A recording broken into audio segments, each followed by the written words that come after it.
Breaking news, Morgan McSweeney, that is Keir Starmer's Chief of Staff, has resigned. He's thrown him under the bus. Morgan McSweeney has resigned as Keir Starmer's Chief of Staff in the wake of the Mandelson scandal. The Prime Minister's right-hand man quits after backlash to him pushing for Lord Mandelson to be appointed ambassador to the US. But let's not forget who thought that Mandelson, a person who resigned from the Cabinet twice for dodgy dealings and had a close friendship to a convicted paedophile, was a good appointment as US ambassador.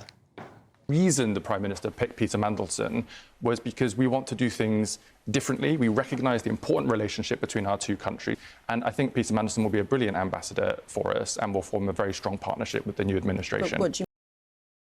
Well, Peter Mandelson is a man of considerable expertise. He's the right man for this moment to be our ambassador. He's been a business secretary, a Northern Ireland secretary. Of course, he's worked in the European Commission, and he brings all of that to bear working as our ambassador in the United States. And, of course, he's looking forward to presenting his credentials to Donald Trump. Yet today, David Lammy has come out and claimed that he warned the Prime Minister against it. And Darren Jones, well, he'll say anything. Remember on Question Time when he tried to convince us that women and girls were crossing the channel on dinghies. That being said, Sir Keir Starmer seemed the most enthusiastic of them all in backing Mandelson. A true one-off, a pioneer in business and in politics. Many people love him. Others love to hate him. But to us, he's just Peter. The ambassador has repeatedly expressed his deep regret for his association with him. He's right to do so. I have confidence in him, and he's playing an important role in the UK-US relationship. Why would they endorse a man who already resigned twice from the Cabinet for dodgy dealings? The first time Mandelson resigned was in 1998 for obtaining an interest-free loan from a Cabinet colleague whose business was the subject of an inquiry by Mandelson's department. Mandelson failed to declare the loan in the member's interests and had to go. The second time was in 2001, following accusations that he used his position to influence a passport application for Indian-born British billionaire Srichard Hinduja, the eldest brother of Britain's richest family. Nothing to see here, Gov. Right. I mean, this was all public knowledge before Mandelson's latest grift. Do they think that we're stupid? Now, after all that, here's Pat McFadden trying to blame someone else. I think the Prime Minister's acted in good faith throughout. I think Peter Mandelson has put him in a very bad position. When more information came to light last September, he very quickly fired Peter Mandelson. He's horrified by the revelations of the past week. He's apologised to the victims of this, and rightly so. So I think, you know, we will see more when all these vetting documents are published, as I hope they are very soon. And this is the party who promised that they would restore integrity into politics. They were meant to get rid of sleaze in Westminster. You've got the former most senior advisor to the Prime Minister saying he's fallen way below the standards of integrity that are needed for the office of Prime Minister. You've got the former Minister, Dominic Grieve, saying there's a vacuum of integrity. And every day there's more evidence of this sleaze, and frankly, it stinks. They lack the basic patriotic duty to keep the British people out of their own pathetic squabbles. And it's wrecked the finances of our country and for millions of people. This cannot continue.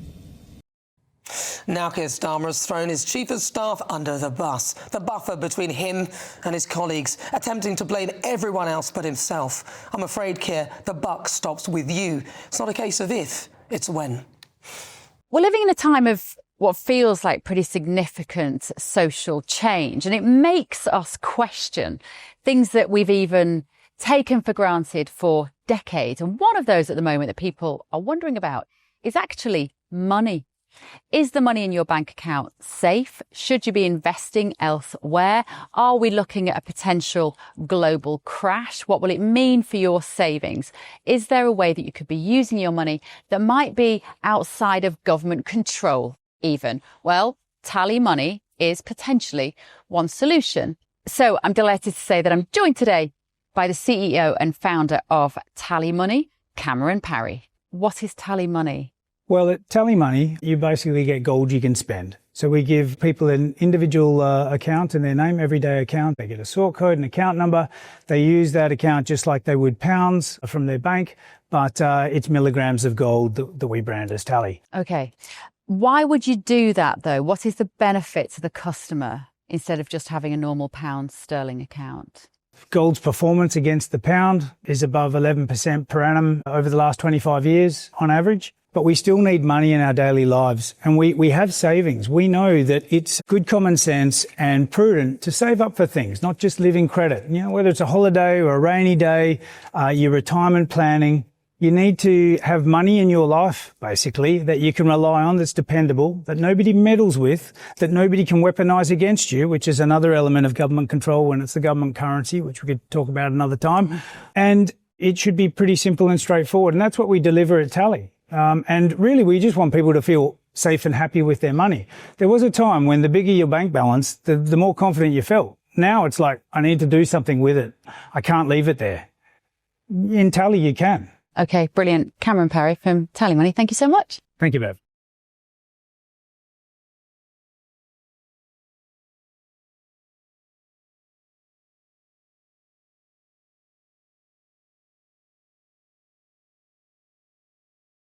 Right, well, joining me now is our political editor, Christopher Hope, who joins me. Christopher Hope, big breaking news. Morgan McSweeney has gone. He was the buffer between Keir Starmer and, of course, all the people around Keir Starmer. Is Keir Starmer in trouble? Well, he certainly is in trouble, and we should be hearing from him, I think, Nana, as soon as tomorrow. There'll be an update from him about the lessons learned from the Mandelson revelations, just to indicate the scale of what's happened in the past few hours.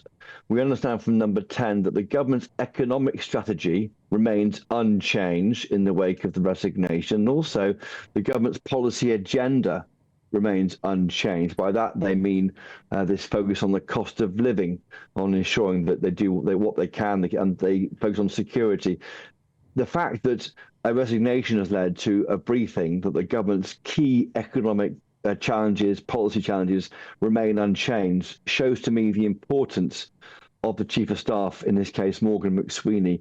He was the most influential, I think, Chief of Staff for I would say, decades in government, because the Prime Minister, the principal, seemed to have less of a political touch, and he needed someone like Morgan McSweeney who delivered that majority, supermajority, of course, back in July 2024, so clearly. I can bring some breaking news this moments ago that we have had confirmed that his two deputies in Downing Street, that's Jill Cuthbertson and Vidhya Alakeson, two women, have been appointed acting Chief of Staff with immediate effect. Vidhya Alakeson, she was the PM's Director of External Communications in opposition. On screen now, I should say, is Jill Cuthbertson.